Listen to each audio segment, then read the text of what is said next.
Hi, welcome to our channel where we share the most intriguing stories. When Michael Sloan bought his dream home far from the chaos of city life, he thought peace had finally arrived. But 4 days later, a knock at the door would ignite a battle against a ruthless HOA, forged documents, and a conspiracy that reached all the way to the federal level. When I first stepped out of the moving truck and onto the gravel drive of my new home, it was like exhaling for the first time in years. The sun was low, casting long shadows across the southern hills of Austin, and all I could hear was wind and cicadas. No honking, no neighbors yelling about recycling bins, no security patrols giving you the stink eye because your lawn was a quarter-inch too high. Just peace. My name's Michael Sloan, 38 years old, former military systems engineer, now a remote working data analyst. After spending the better part of my adult life either stationed overseas or boxed into concrete apartment blocks in LA, this house was supposed to be the exhale. We paid cash, no mortgage, no liens, no strings. My wife Becky and I poured every ounce of our post-military savings into this place. A full renovation, solar panel installation, modern smart locks, even a backup generator. I wanted independence, not just from banks, but from people, especially the HOA kind. That's why I was so goddamn careful during the purchase. I cross-referenced the property lines with county records, pulled the plat maps, and triple-checked the deed. The property was a freehold parcel, not under any HOA jurisdiction. Technically, it touched the boundary of Clear Ridge Estates on one side, an overly manicured HOA community with matching mailboxes and matching personalities, but our driveway opened onto a county-maintained road. Separate utilities, separate sewer, separate everything. They couldn't touch us, or so I thought. 4 days after we moved in, while I was still wrestling with the final box labeled random kitchen shit, I heard a knock. Not a friendly, neighborly knock. A flat, businesslike knock that vibrated with unnecessary authority. I opened the door and was greeted by a blonde bob haircut, pastel blouse, clipboard, and the kind of tight-lipped smile you only see in HOA newsletters. Good afternoon. I'm Karen Bleeder, president of the Clear Ridge Estates Homeowners Association, she said, her eyes already scanning past me into my hallway. Behind her stood 2 men in polo shirts with tablets and the kind of smug, silent presence that screamed unpaid volunteers with too much free time. We're here to conduct a visual compliance survey, she continued, like that was a normal thing to say to someone who hadn't asked them to be there. We've received reports that your front windows may not conform to the community standard. Also, your exterior paint tone doesn't align with our approved palette. I blinked. I'm sorry, are you under the impression this property is part of your HOA? Her smile didn't falter, but her eyes twitched. Well, this home borders our community and borders are not jurisdiction, I cut in, keeping my voice steady. This property is independent. I confirmed that with the county, with my attorney, and with your own public zoning maps. You don't have authority here. There was a brief silence, heavy and pulsing with tension. One of the tablet guys pretended to check something on his screen. Karen didn't blink. Nevertheless, she said coolly, we're documenting visible discrepancies for internal records. These issues may affect community property values. And I may affect your civil liability if you step 1 foot beyond my threshold without permission, I said, stepping forward. You're now officially trespassing. That finally got her attention. Her lips pinched into a thin white line. She tilted her chin up like she'd just tasted something sour and fake smiled again. Very well. I'll make a note of your resistance. She didn't even say goodbye. She just turned and walked back to the sidewalk with her clipboard goons trailing behind like hyenas behind the lioness. I stood in the doorway for a long minute after they were gone, jaw clenched, blood hot. 4 days in. 4. I didn't unpack another box that day. Instead, I reread my title documents, checked the land plat again, and started researching security cameras because I knew that smile, that tight, silent, condescending calm. That wasn't the end. It was the opening move. The next morning, something felt off before I even opened the curtains. Call it military instinct, or just that sixth sense you develop after years of apartment living and passive-aggressive neighbors. I was halfway through pouring coffee when Becky, still in her robe, glanced out of the front window and froze. Michael, what the hell? I followed her gaze. Our gate, the shiny brand new solar-powered automatic gate we had just installed 2 weeks ago, wasn't opening. The keypad was blinking red. And just beyond it, right across our private drive. Someone had dropped 2 concrete barriers square in front of the gate like we were under goddamn siege. Yellow tape with "Community Construction in Progress" fluttered in the wind. I walked outside barefoot, hot mug in hand. The crisp morning air didn't do much to cool the rising heat in my chest. Up close, I could see it wasn't even done professionally. No cones, no safety signs, just big-ass blocks dumped right in front of my driveway, cutting me off from the road. My gate was still trying to open, gears humming, sensors blinking, but there was nowhere for it to go. Taped to the steel was a laminated notice. I ripped it off. Access temporarily restricted. Routine HOA maintenance. Use of road suspended per Section 14. The road, my road. This wasn't a shared access path. This was the private drive that led from my house straight out to a county easement, separate from Clear Ridge Estates entirely. We weren't even on their goddamn utilities grid. I called the sheriff's non-emergency line first. The dispatcher took down the info with the kind of tired voice you use when you're already picturing the paperwork. Then I called the number listed on the laminated notice. It rang twice before I heard her voice. "Karen Bleeder," she chirped, sounding entirely too pleased with herself. "This is Michael Sloan. You want to explain why you've blockaded my property?" There was a pause. A long one. Then smoothly. "As noted on the posted notice, there is currently scheduled maintenance on the roadway adjoining your entrance. Per community policy, access may be temporarily suspended for safety." "Karen," I said, voice low, "you don't own that road. You don't maintain it. It's not part of your HOA boundary." "That's a common misconception," she replied, her voice suddenly cooler. That stretch of roadway was included in an amendment filed during the 2019 HOA expansion. It's currently being reviewed by the board for maintenance inclusion. I actually laughed. "Karen, you mean to tell me your board is reviewing whether they own the road after you blockaded it?" She hung up. Just like that. I didn't even bother chasing the logic. I walked back into the garage, grabbed my bolt cutters and a pry bar, and went to work. The HOA might love their tape and laminated notices, but I loved my power tools more. I started with the chains, snapping the links in under 30 seconds. The blocks were a different story. They were heavy. Overkill for a driveway stunt, but with a bit of leverage and a steel pipe, I managed to get one dragged to the side just enough to squeeze my truck out. While I worked, Becky set up a temporary sign by the mailbox. "Private road. Not HOA property. Blocking access is a crime." It didn't stop the stares. People drove by in their identical SUVs, slowing just long enough to gawk. One guy even took photos from his window, like I was committing war crimes by moving a few cinder blocks off my own damn driveway. I wasn't done. That evening, I installed 2 HD security cameras, one on the gate, one facing the street, motion-activated, cloud-backed, with license plate recognition. Then I drove to the hardware store and bought a retractable steel bollard system. Becky thought I was overreacting. I told her I wasn't reacting enough. The next day, I filed a complaint with the Travis County Road and Bridge Department. When I mentioned the road dispute, the clerk on the phone sounded intrigued and said, "That doesn't sound right. If it's a private easement, the HOA has zero claim. We'll pull the parcel file and get back to you." They did, 2 days later, with a short but beautiful answer. "That roadway belongs to parcel 421B. You. It's not HOA managed. They've got no jurisdiction." I printed that email out, laminated it, and posted it on both sides of my mailbox, just for good measure. Then I waited. No more calls, no more barriers. But no apologies either. Karen didn't show up again. Not in person. Not even to gloat. That was the part that bugged me most. The silence. It was the kind of silence you feel before a thunderstorm. It was a Wednesday morning, just after 9, when the door wouldn't open.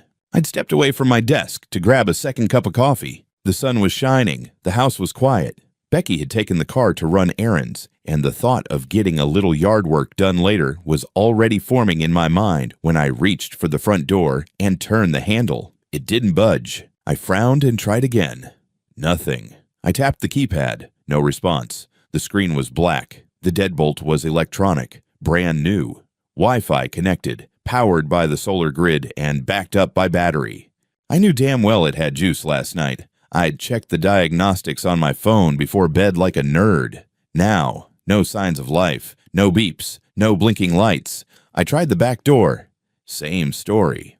When I got to the garage, I found the emergency release cord cut clean off, hanging like a limp tail from the overhead opener. The manual latch was sealed from the outside. It wasn't just a glitch. Someone had locked me inside my own goddamn house. I went still. That old military switch flipped on, the one you don't even think about. I checked windows. All of them shut tight. No broken locks, just secured. Even the sliding patio door had a freshly drilled metal brace screwed in from the outside. Not mine. I rushed to my office, pulled up the camera feeds. Nothing at first. Then I scrolled back to around 5 in the morning.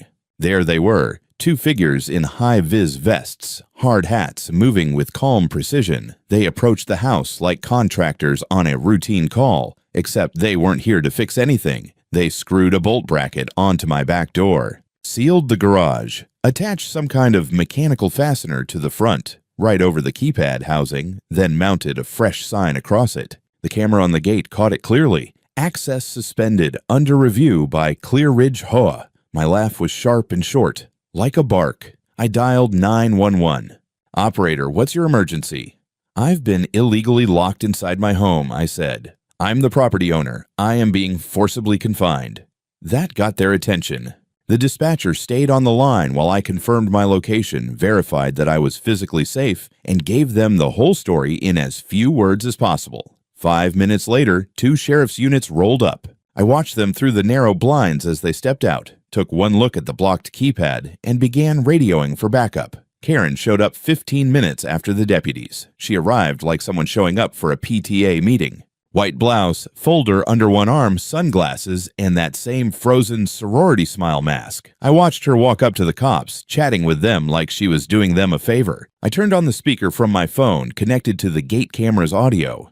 Temporary action, she was saying, flipping open the folder, due to safety concerns regarding unauthorized structures and visual code violations. The board voted for a precautionary restriction of access pending review. He can exit through the garage if needed. One of the deputies pointed to the release cord. It's cut. Well, that may have been for safety as well. Liability concerns. There's equipment. It's his private residence. The other deputy cut in. You're saying your HOA voted to physically restrain a homeowner inside his own house? Karen blinked. Technically, he's adjacent to our jurisdiction. The matter of his inclusion is still being debated by the board. The access point is part of the easement corridor. Ma'am, the first deputy said, lowering his voice, none of this is legal. You can't block someone in their own home. That's a felony in this county. Possibly more. I watched her face twitch.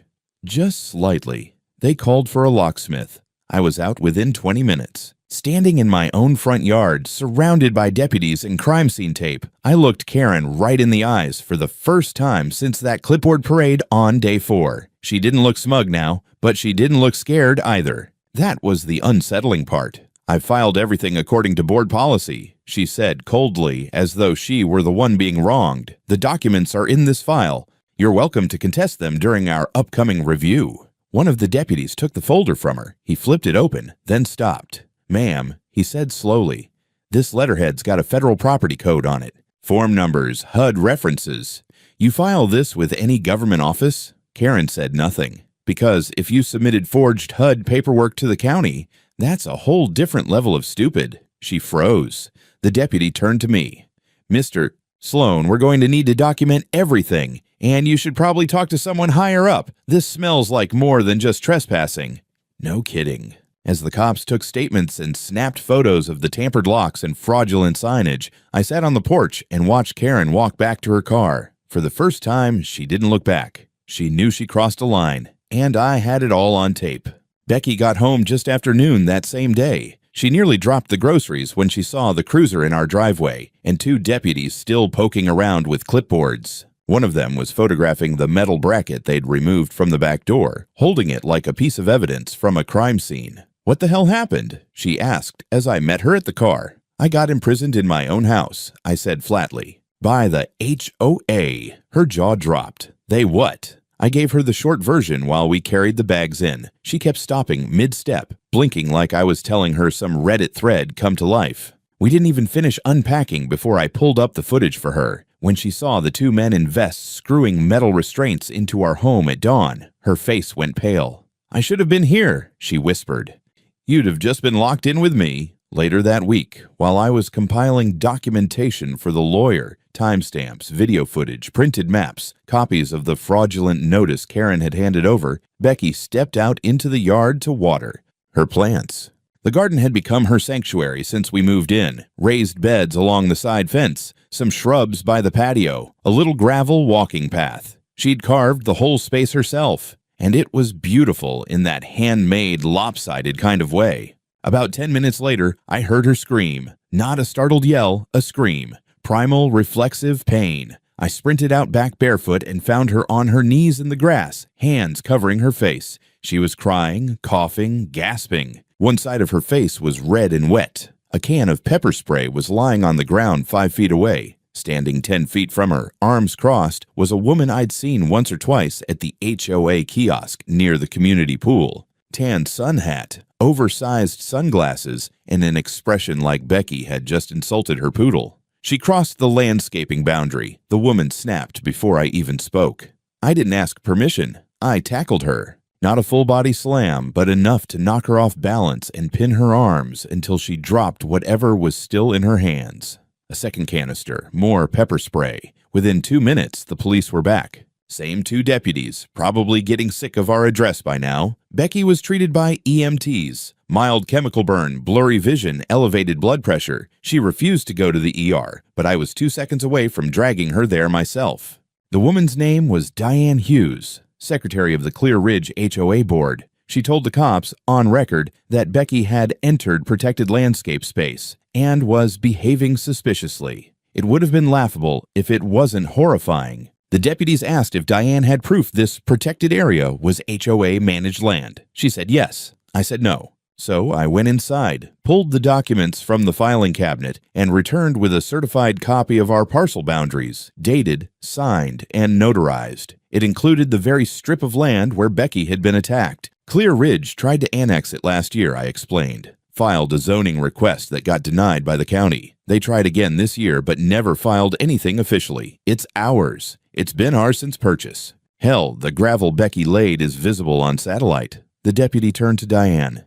You knew this wasn't HOA property. Her lips twitched. Karen said, you acted with physical force. He cut in. You assaulted someone on private property. Diane was cuffed and read her rights right there on our lawn. Karen didn't show up that day, but her absence was louder than any confrontation. The next morning, I got a call from our attorney, Sam Richter. He said he'd been contacted by someone from the Travis County Recorder's Office, someone whose name he wouldn't repeat over the phone, who'd flagged our address during a routine audit of HOA filings. Apparently, there was anomalous zoning activity involving our parcel initiated months before we even moved in. The interesting part, Sam said, is that someone used your parcel number to create an internal annexation claim in the HOA's database. But it never reached the county. It was held in limbo. Unfiled, but used internally to justify enforcement. They created a fake border, I muttered. Exactly. On paper, you're outside the HOA, but to them, they're pretending you're already in. He paused. And Michael, the forms they used, the ones justifying that internal change, they're stamped with what looks like HUD regional authorization. That's federal property code. If they forged that?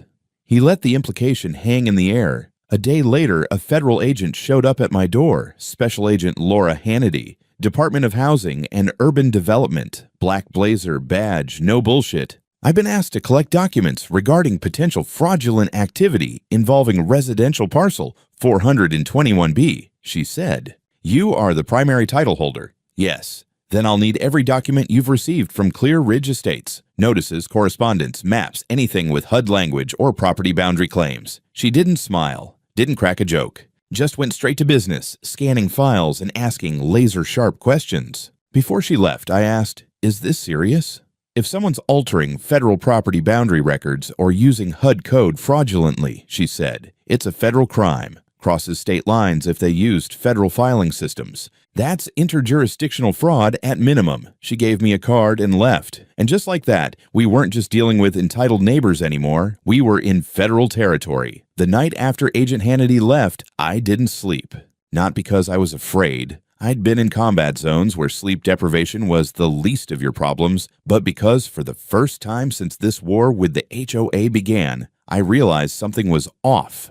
More than off. Wrong in a deeper, orchestrated kind of way. Karen was petty, sure. Power tripping, absolutely. But now, pepper spraying my wife, bolting me inside my house, submitting falsified documents with federal markings? That wasn't garden variety HOA tyranny. That was something else. I started going back through everything. Old emails, scanned notices, archived records from the HOA website. Thank you, Wayback Machine. And even news articles about Clear Ridge Estates going back 5 years. A name kept popping up. Greg Morton, treasurer of the HOA. No photos online. Not a single interview or Facebook profile. But he'd signed nearly every financial statement since the HOA expanded in 2019. The same year, Karen revised the boundaries. I found a grainy image of him in a group photo at some community chili cook-off. Mid-40s, generic haircut, generic golf shirt, generic face. The kind of man who could blend into drywall. Except when I ran a background check through a buddy of mine. Ex-military, now private security consultant. I got a hit. Greg Morton wasn't just a bored suburbanite. He was an acquisitions advisor for Lancer Horizons Group, a real estate development firm with projects up and down the Texas corridor. A company known for community revitalization, which is corporate speak for buying up distressed or undervalued land, rezoning it, and flipping it into overpriced townhomes. They had no public link to Clear Ridge Estates. Until now. I brought the info to Sam, my lawyer, the next morning. He stared at the printouts, the tax records, the filings, and exhaled like a man seeing the shape of a puzzle he didn't realize he was solving. "This is a front," he said finally. They embedded Morton on the HOA board to identify properties adjacent to the community, pressure the owners through extrajudicial enforcement tactics, devalue the parcel, and acquire it cheaply through amicable purchase. Or by lawsuit. Exhaustion, I added. Or intimidation. Karen wasn't just a neighborhood tyrant. She was the attack dog. Morton was the one holding the leash. And behind them, a multi-million-dollar development firm with plans to extend Clear Ridge's footprint by several blocks.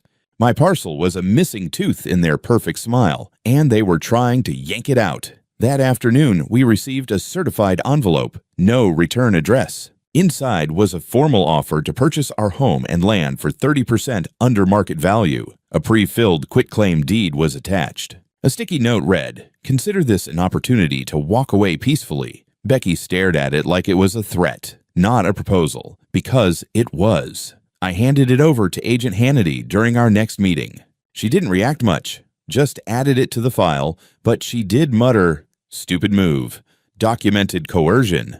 By then, she'd already started looping in other federal departments, wire fraud, forgery, misuse of government property codes. If Lancer Horizons had accessed HUD's back-end zoning request systems, even indirectly, it meant crossing into federal servers, and that meant interstate cyber fraud, a whole different level of felony. Meanwhile, the local temperature was rising. Karen stopped showing up in person, but the HOA newsletter, yes, an actual printed newsletter, began running strange little blurbs. Unregistered residents are reminded that community expectations apply regardless of individual status. And disruptive individuals may find themselves facing civil consequences for prolonged non-compliance. Cute. Becky wanted to burn every copy that landed in our mailbox, but I told her to save them. Evidence, after all, is just pettiness with a timestamp. By the end of the week, Agent Hannity had served subpoenas to the Clear Ridge HOA, Karen Bleeter, and Greg Morton. 2 days later, Morton vanished. Just gone. Didn't show up to the HOA budget meeting. His name was quietly removed from the website. Calls to his listed number got a robotic voicemail, no forwarding address. But I wasn't surprised. Lancer Horizons had moved their piece off the board, but not in time. Hannity had already traced a series of shell property purchases by an LLC connected to Morton, one of which bordered our back fence. She looked me straight in the eye and said, "They were trying to box you in. Buy everything around you, build tight density housing, and leave you with a property that's unsellable unless you agreed to zoning changes. It's a long con, and it's not just happening here." "Why us?" I asked.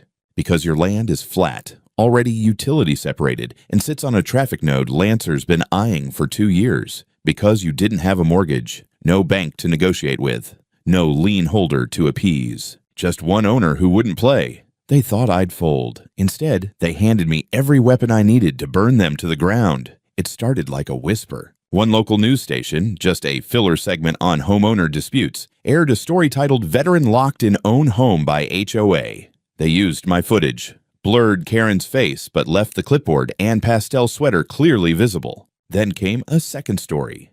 Then a third. By the end of the week, I had emails from 5 reporters, 3 podcast producers, and someone claiming to represent a Netflix-adjacent documentary brand, whatever the hell that meant. But media coverage was nothing compared to what hit Clear Ridge next. Subpoenas landed like meteorites. The federal court filings named Karen Bleeder, Greg Morton, the Clear Ridge HOA board, and Lancer Horizons Group as defendants in an interstate civil conspiracy to defraud, restrict liberty, and unlawfully seize private property using fabricated legal structures. Agent Hannity laid it out in plain language. This isn't just HOA overreach. This is racketeering. They used falsified documents, intimidation tactics, and coordinated fraud across multiple jurisdictions. It qualifies under the RICO Act. Karen was served first. Becky and I watched it from our living room via our Gate camera feed, which now had over 6,000 subscribers since I started uploading the best clips to YouTube.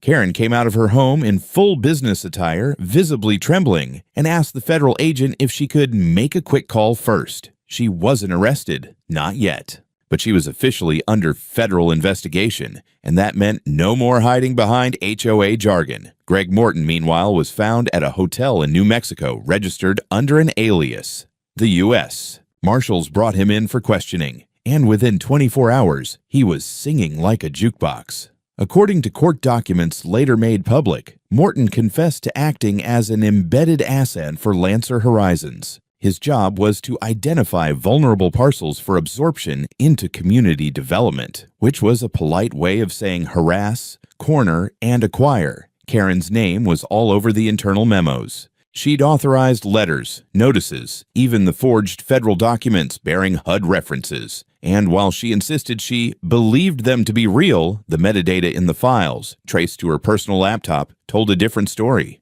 The court unsealed a treasure trove of evidence, email chains between Morton and Lancer execs discussing my home, how non-compliant owners need a push, and one note that read, "Let Bleeder run the op. She likes a fight." Yeah, real cute.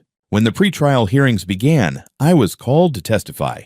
Becky, too. We walked into the federal courthouse in downtown Austin hand in hand, past rows of press cameras, and into a courtroom full of suits and tight jaws. I told my story. From the first clipboard knock to the bolt on my front door. From the pepper spray to the buyout attempt. When I finished, the judge asked only one question. "Do you feel safe in your home now, Mr. Sloan?" I looked at Karen. She wouldn't meet my eyes, just stared at the table. "Not yet," I said. Back at home, Becky and I began installing floodlights, backup fencing, and perimeter alarms, not because we were scared, but because we weren't done fighting. A week later, the Department of Justice announced a new initiative, HOA Integrity Watch, a task force focused on abusive HOAs and their partnerships with real estate developers. My case, it would be the flagship example. Lancer Horizons CEO tried to issue a press release distancing the company from Morton, calling him an unsanctioned rogue contractor, but Agent Hannity leaked the expense records. Morton's HOA stipend had been paid via a company account with the memo line, "Civic Relations, Clear Ridge Ops." Good luck scrubbing that. The federal case moved faster than I expected. Karen's legal team made a motion to dismiss. Denied. They tried to shift blame to Morton. Denied. They tried to argue that the HOA was a quasi-governmental body and thus immune to civil action. That one got them laughed out of the courtroom. More residents began coming forward, not just from Clear Ridge, but from other neighborhoods. People with eerily similar stories. Unexpected road closures, surprise rule changes, aggressive buyout offers, disappearing board members. The case wasn't just mine anymore. It was everyone's. The courthouse was cold. Not physically. The AC was fine. But the kind of cold that comes from marble floors, echoing silence, and the weight of too many lives being dragged across polished wood. I stood just outside courtroom 4C, suit slightly too tight, tie crooked from Becky's shaky hands. She smiled at me with that forced, proud expression she wore when things got too big to process. Inside, the federal judge took her seat and read from a bench packet that looked thicker than a phone book. The room was packed. Press, attorneys, and a few Clear Ridge residents brave enough to see how deep their HOA rabbit hole went. Karen sat at the defendant's table, lips tight, jaw locked, hair still in that stiff bob, but the mask had cracked. She looked smaller now. Not broken, but no longer untouchable.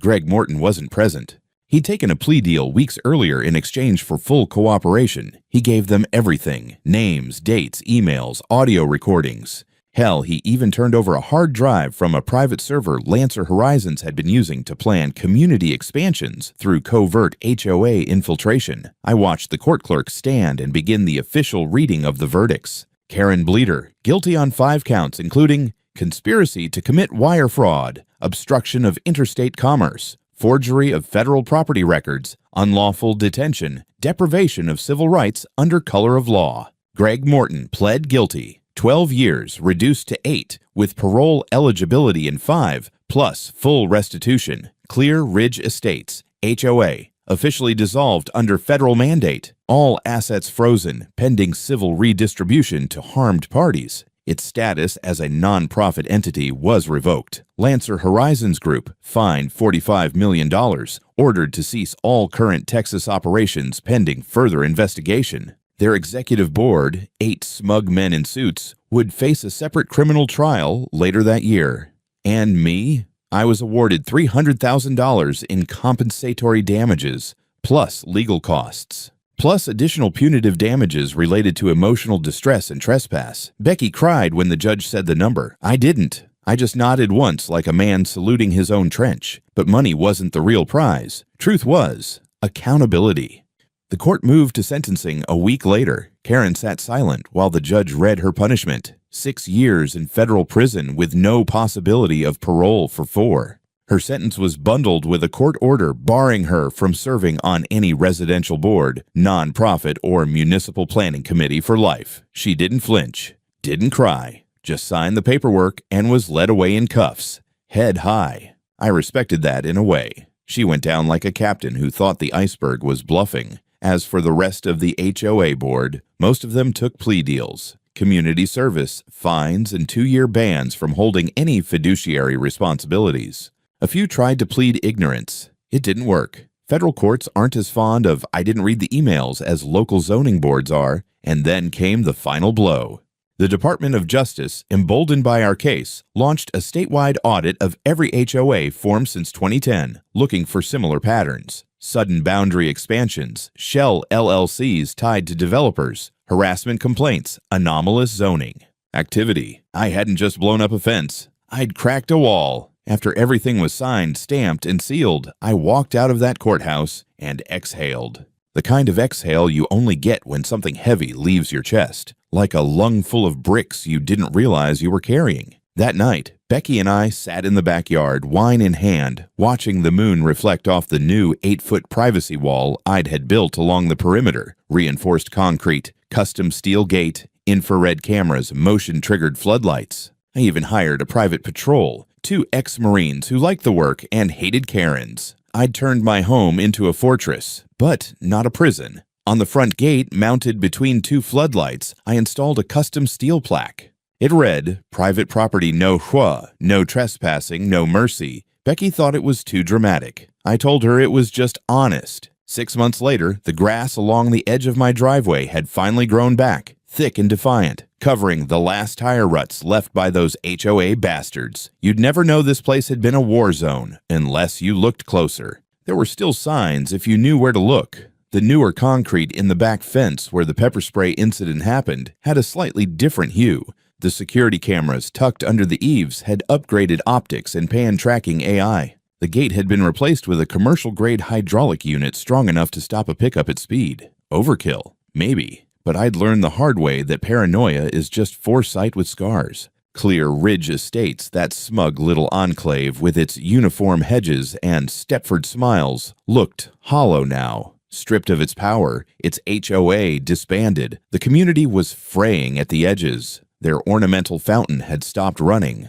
2 of the tennis courts were padlocked with pending maintenance signs that never got updated. Rumor had it the landscapers quit when the funds dried up. Karen's house was up for sale, bank-owned. She tried to transfer the deed to a relative before sentencing, but the court flagged it as fraudulent conveyance. Last I heard, she was doing her time at FCI Waseca, and word was she'd already filed 3 complaints about unfair chore rotations. Old habits die hard. Greg Morton, meanwhile, had gone into witness protection. Or maybe he just shaved his head and moved to Florida. Hard to say. Nobody missed him. Lancer Horizons tried to claw back its public image with some press fluff about corporate restructuring and renewed ethical standards, but no one was buying. Developers lost their appetite for our county fast. Land got harder to grab when owners weren't scared anymore. Becky and I?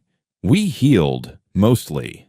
There were nights she still flinched when motion lights triggered outside, and I still kept a loaded Glock within reach, just in case some HOA diehard thought about a citizen's visit. But there was peace now, too, the kind that seeps back slowly, like color returning to frost-bitten skin. We took a vacation, our first in years, rented a cabin in New Mexico, no neighbors for 5 miles, just trees, stars, and silence so deep you could hear your own heartbeat. On the second night, Becky turned to me by the fire and said, "I didn't realize how long I'd been waiting for the next knock. Neither did I. When we got home, I found a letter waiting for me in the mailbox, handwritten, no return address. Inside was a note, short and shaky. Thank you. I was too afraid to fight them. You weren't. You gave the rest of us a way out. EW. I didn't know who EW was. Maybe someone in the neighborhood, maybe a homeowner from another town. Didn't matter. That single sentence meant more than the $300,000, more than the press interviews or the courtroom wins. It meant I'd done something that lasted. In the months that followed, the DOJ's HOA Integrity Watch program released its first report. 23 HOAs across Texas under investigation, 7 already facing dissolution, 2 developers indicted for property fraud and zoning manipulation. My case had lit the fuse. A journalist reached out, same guy who'd covered my story early on. He asked how it felt to be a national face of homeowner rights. I laughed. Told him I was just a guy who didn't like being locked in his own damn house. But deep down, I knew it was more than that. It was about control, about how easily some petty bureaucrats and corporate parasites could turn paperwork into weapons, and how quickly neighbors could go from waving over fences to filing false violations and pepper spraying your wife, all because someone told them they had the right to enforce aesthetic harmony. Screw that. Property should mean freedom. And freedom shouldn't come with fine print. On the 1-year anniversary, Becky surprised me with a gift. It wasn't a watch or a tie. It was a plaque, heavy metal, laser-etched, bolted to a post by the gate. It read, "They tried to box us in." We built a wall instead. That night, we sat on the porch, watching the stars again, just like we did before all the madness. Except this time, there were no motion lights, no meetings, no clipboards, just quiet, just home.